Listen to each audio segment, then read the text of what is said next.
I have been so blessed to live inside the dream of God.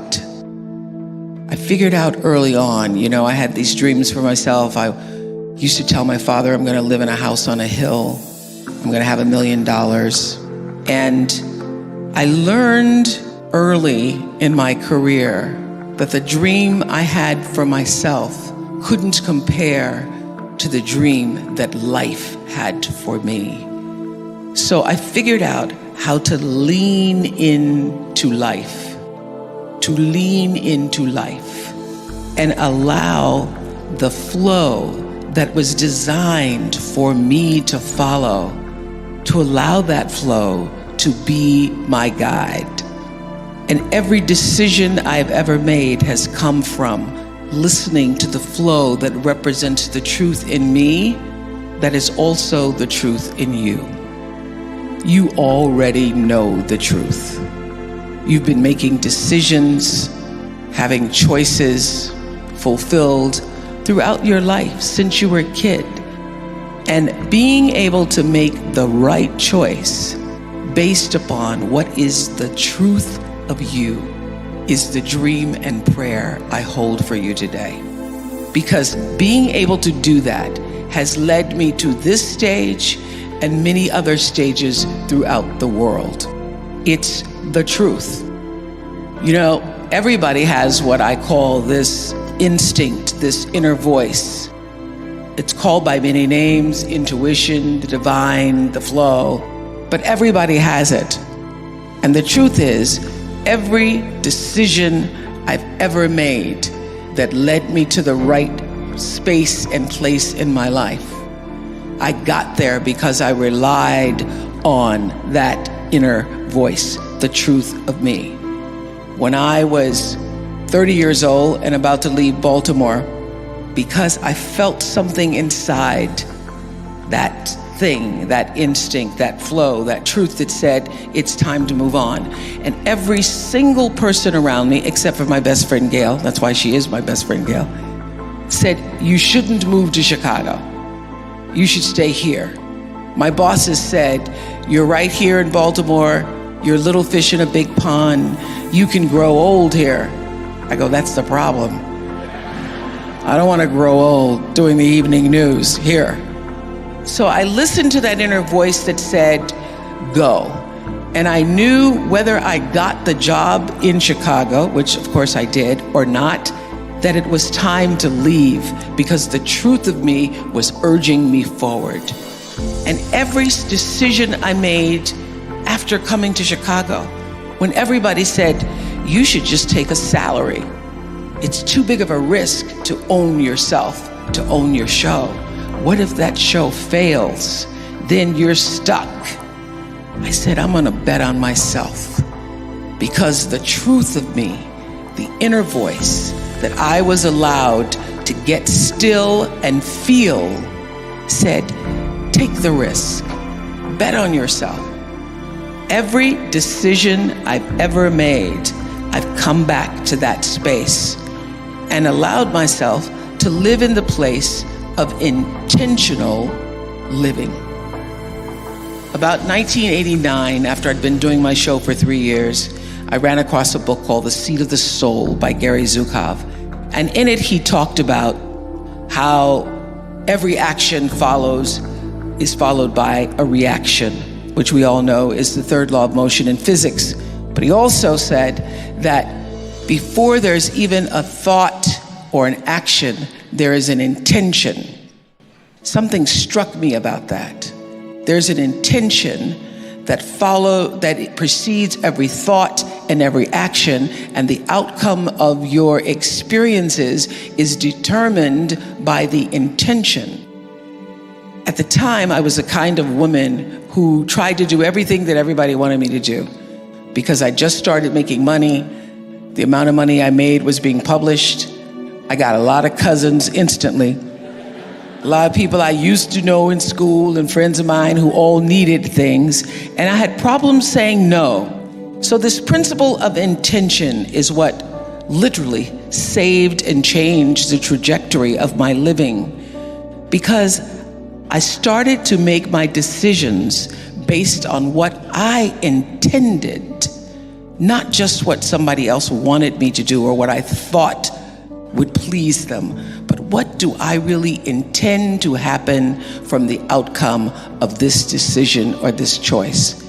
And so I started to apply this intentional living and this intentional thinking to everything in my life. I said to my producers, do not bring me a show or an idea unless you have a clear intention about why we're doing it, what you want to say, what you want the outcome to be. And changing the paradigm to from just doing a television show, from just being on TV, to actually intending to be of service to the viewers, changed the trajectory of the show. The reason we were #1 for 25 solid years is because we intended to be. We intended to create and to use the opportunity of being able to speak to people every day, to use that as a platform to inform their lives in service, intentionally. And I would say to the producers, do not bring me an idea that I cannot find my thread of truth in, so that I could sit in the seat and ask the questions with the intention of accomplishing something bigger than the interview. So I remember the first time I used this principle of intention. There was a mother on who had lost her 16-year-old daughter. She'd been murdered by her boyfriend. Junior in high school, popular, straight A's, cheerleader. Everybody loved her. Nobody ever suspected that the boyfriend was abusing her. I learned then, back in the 90s, that domestic violence for young girls, for teenagers, is at the same rate of domestic violence for grown women in this country. 1 out of 4 girls, 14 to 18, dating, are being abused by their boyfriends.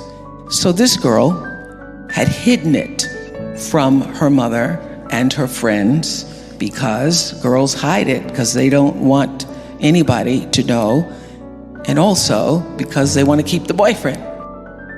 So I went into the green room and I asked the mother, please tell me why you're here. What is your intention? She said, I'm here because your producers asked me to come. I said, but what is the reason you said yes? What is your true intention in being here? And she said, I want people to know that my daughter's life was bigger than her death. Everywhere I go, people only want to talk about her death and how she died and how I didn't know or why I should have known. But I want people to know that my daughter, our daughter, was loved. She was loved by her siblings and loved by her friends, and she loved us, and she had a life that was bigger than her murder.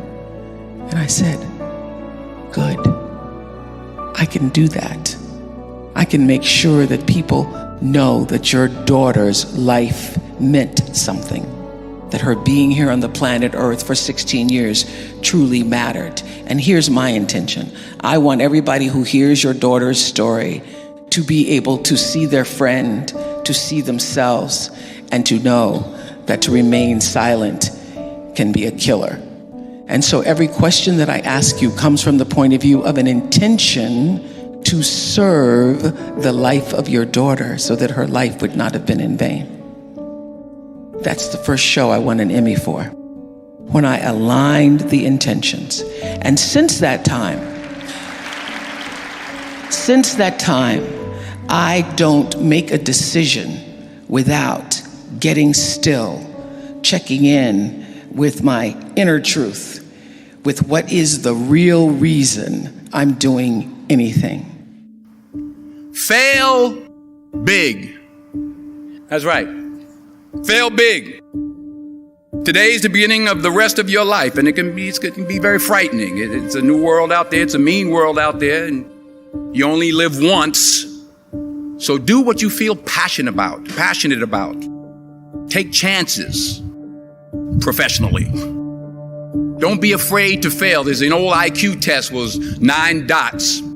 And you had to draw 5 lines with a pencil within these 9 dots without lifting the pencil. The only way to do it was to go outside the box. So don't be afraid to go outside the box.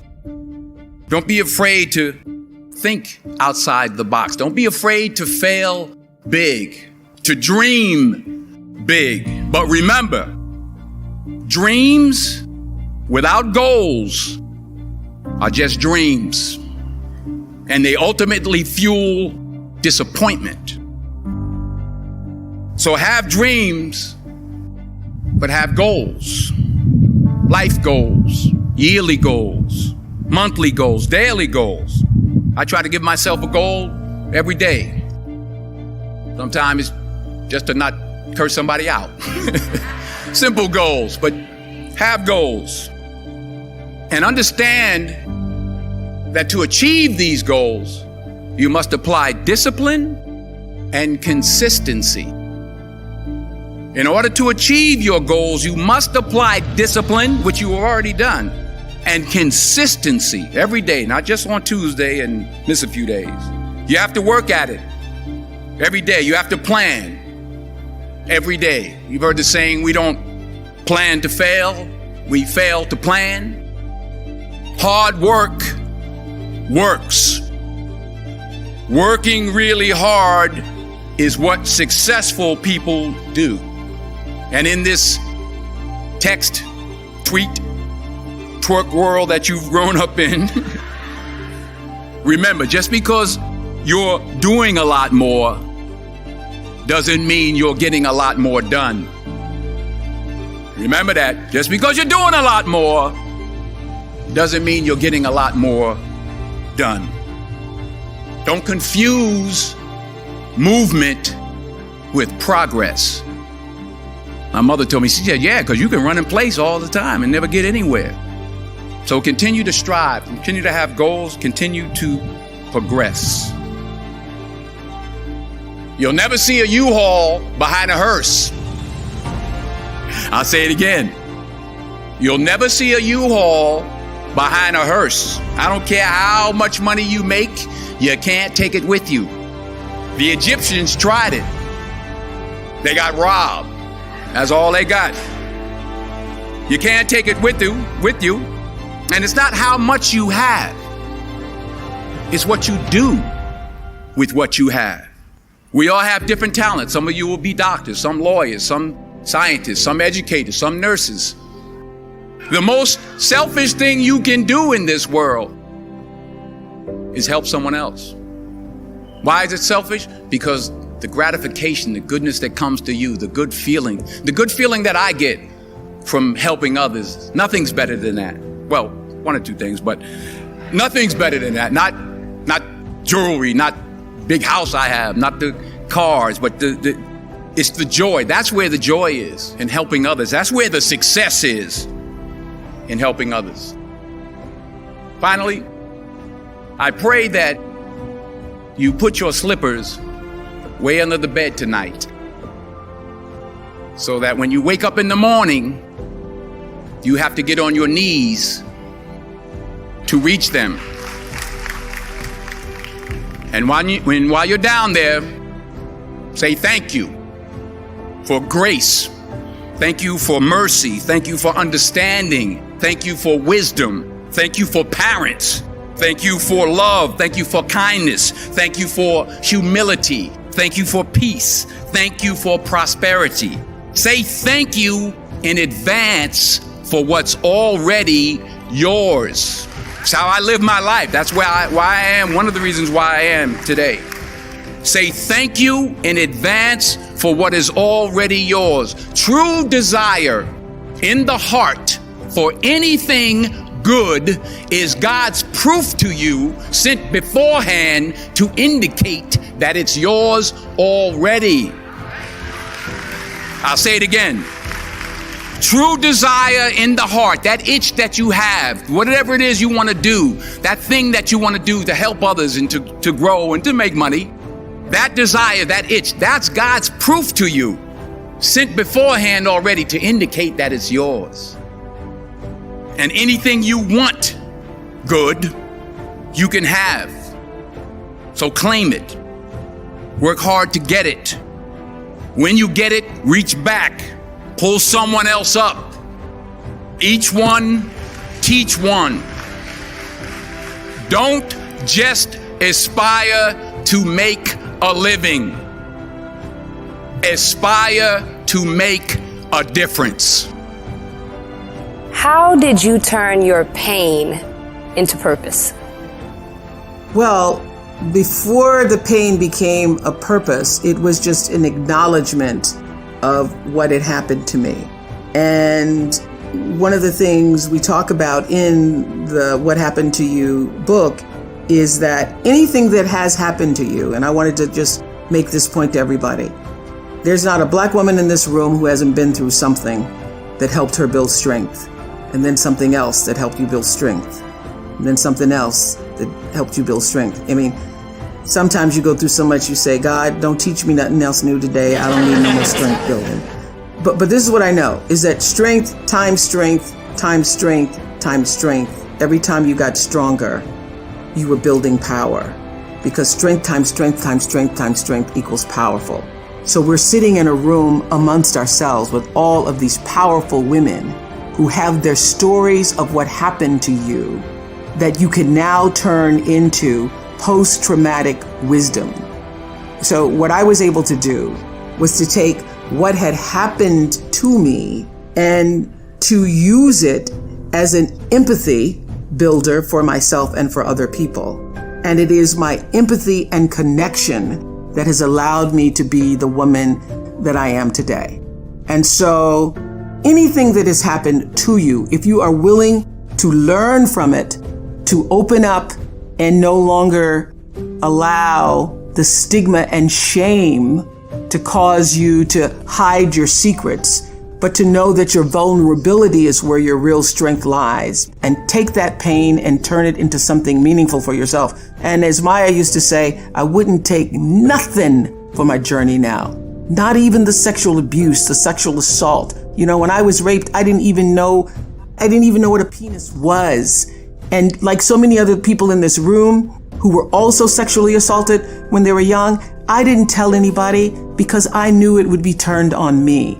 I knew I was not in a safe environment where other adults would trust my word. And so I kept it to myself until I was literally on an Oprah Winfrey show. Somebody shared their story of abuse, and I was like, I thought I was the only one. I thought I was the only person who had been raped at 9 and molested until I was 14. So I think being able to take your pain and turn it into purpose and power begins first with being able to empathize with other people who've been through the same kind of pain.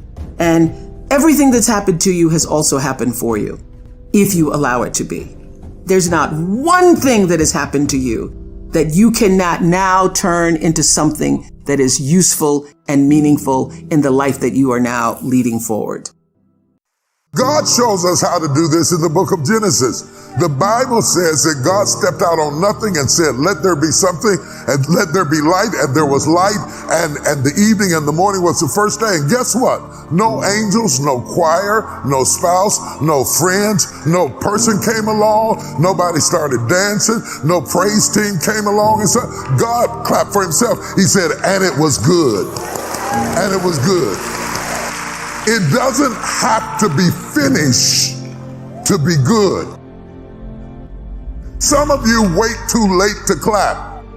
You're not going to clap till it's finished, but you got to clap behind every accomplishment and celebrate every step. The steps of a good man are ordered by the Lord, and he delighteth in the way.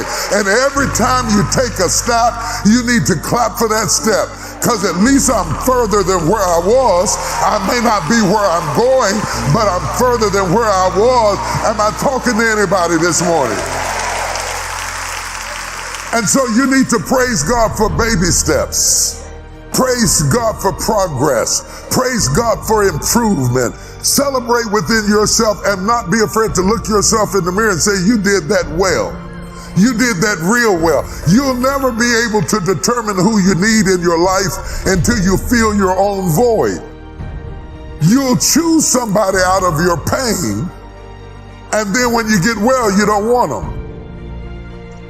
On the other extreme, but equally as dangerous, but the antithesis of inferiority is the assumption that what God has given to you requires nothing of you.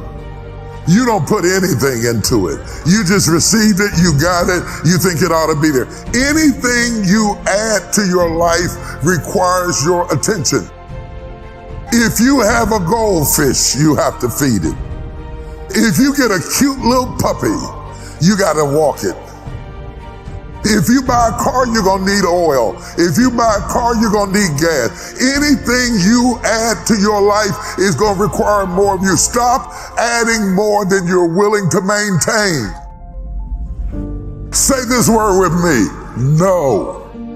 Some of you have said yes so much because you assume that you are collecting whatnots to keep on a shelf, but in reality, you keep saying yes and not really taking care of what you already got. You keep adding more and more and more and more to your life, and then somewhere on some therapist's couch, you say, I'm overwhelmed, and I'm nervous, and I got anxiety, and I guess you do. To him whom much is given, much is required. This grandiose mentality that you have has led you to a place of utter frustration. You underestimate what greatness costs. This is a dangerous thing. You don't seek to keep up, advance your skills, study or work out. You don't seek to maintain the relationship, keep it spicy and interesting. You think I got that on lock. You do not have that on lock. Come on. You never have it on lock. You don't have your husband on lock. You don't have your wife on lock. You don't have your career on lock. You don't have your child on lock. You don't have your mama on lock. You don't ever have anything on lock. That's why you got to celebrate people while you have them. You have to love them while you got them. You got to pour into them while they're there. You don't have it on lock. Somebody is after your job right now. Somebody's after your spouse right now. Somebody's after your house right now. Somebody's after your position right now. Never fall into complacency and think that you are so wonderful that your just being there is all that's required. No. Complacency will not do it. You have got to put some grind in it, some sweat into it, some work into it. That's why you don't need too many its. Because every it you take on is going to take something from you. It's going to give something to you, but it's going to take something from you. And there may not be enough of you to handle all the places you said yes to. And you've got to be able to evaluate, am I a pint-sized container with a gallon-sized appetite? Now I live in a house that my father would have bragged about cleaning. And my childhood imaginations were, what would the art look like in that house if somebody like me owned it? What would the core of the house look like if somebody like me owned it? And you'll be happy to know that half of my house is filled up with art from Kenya. I have every piece of art that you have ever given me, or that I have ever bought, or that I have ever had access to online, to those few businesses who advertise online. Listen up. There is huge demand for what you have around the world. Get out of the box. Get out of your shell. Don't devalue, because what you call normal, we call amazing.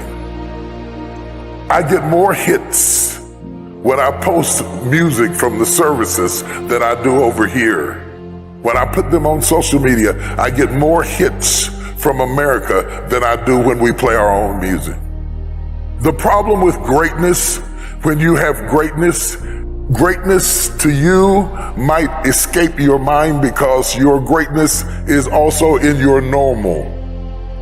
Things that you step over, things that you overlook, things that you take for granted, things that might not be valuable to you because you are inundated and saturated with them are valuable to other people around the world. I was just talking to a gentleman the other day who said he exports artwork from this country and then resells it in other countries at 3 times and 4 times the price that you sell it for retail over here.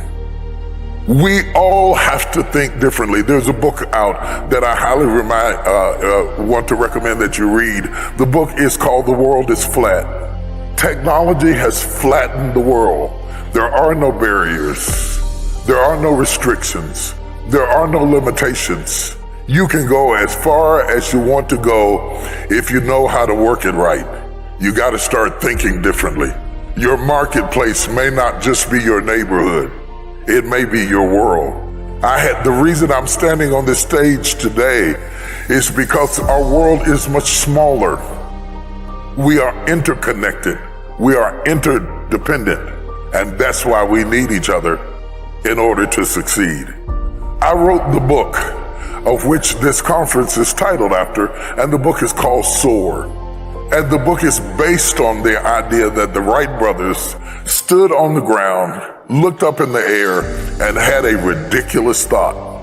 They said, we should fly.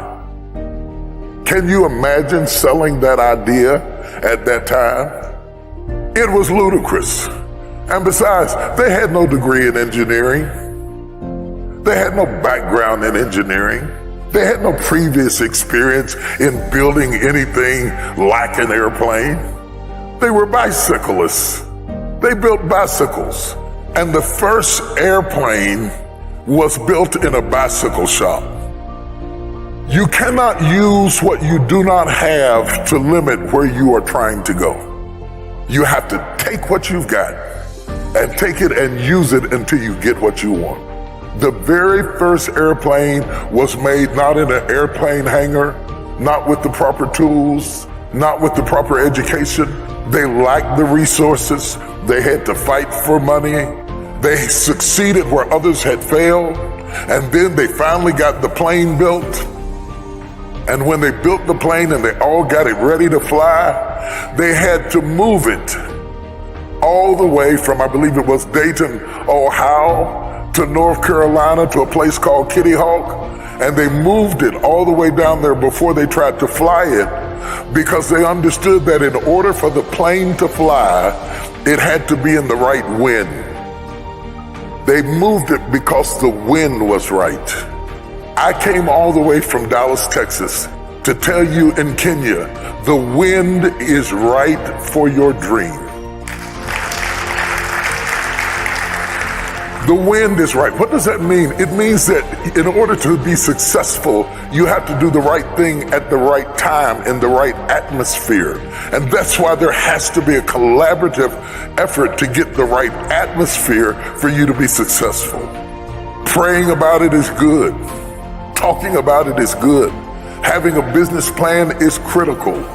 But there has to be more than that. There has to be a conscious effort by all the elected officials to work diligently to bring opportunities into this country that create a win for you to succeed and to be successful, so that the education that you have and the opportunities that you seek would be supplemented by the right atmosphere that makes it conducive for you to go after what you're trying to accomplish. More than ever, I would have to say, I miss the Oprah Winfrey Show. I chose to let it go. I felt that I'd said everything I needed to say after 25 years, and I wanted it to be my decision when I let it go.